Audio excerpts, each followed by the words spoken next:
ഓം യോഗീശ്വരായ നമഃ. ശ്രീമദ് ഭഗവത്ഗീത കർമ്മയോഗം ശ്ലോകം 5. നഹി കശ്ചിത് ക്ഷണമപി ജാതു തിഷ്ഠത്യ കർമ്മകൃത് കാര്യതേ ഹ്യവശ കർമ്മ സർവപ്രകൃതിജൈർഗുണൈഃ.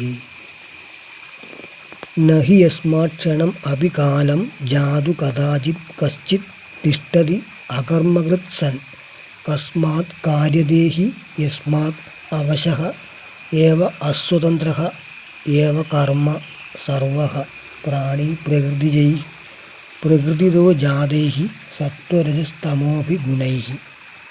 എന്തുകൊണ്ടെന്നാൽ അല്പസമയം പോലും ഒരുത്തനും എന്തെങ്കിലും കർമ്മം ചെയ്തുകൊണ്ടല്ലാതെ ഒരിക്കലും ഇരിക്കുന്നില്ല. സർവപ്രാണികളിലും അവരവരുടെ പ്രകൃതിയിൽ നിന്നുള്ളതായ സത്വരജസ് തമോ ഗുണങ്ങളാൽ അസ്വതന്ത്രന്മാരായി നിർബന്ധപൂർവം തന്നെ കർമ്മങ്ങൾ ചെയ്യിപ്പിക്കപ്പെട്ടിരിക്കുന്നു. അജ്ഞാനികളായ എന്ന പദം സർവ എന്നതിനു മുമ്പായി ചേർക്കേണ്ടതാകുന്നു.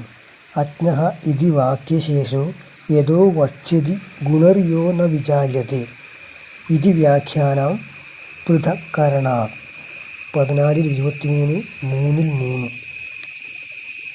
അജ്ഞാനാം ഏവ ഹി കർമ്മയോഗോ ന ജ്ഞാനിനാം ജ്ഞാനിനാം തു ഗുണൈഃ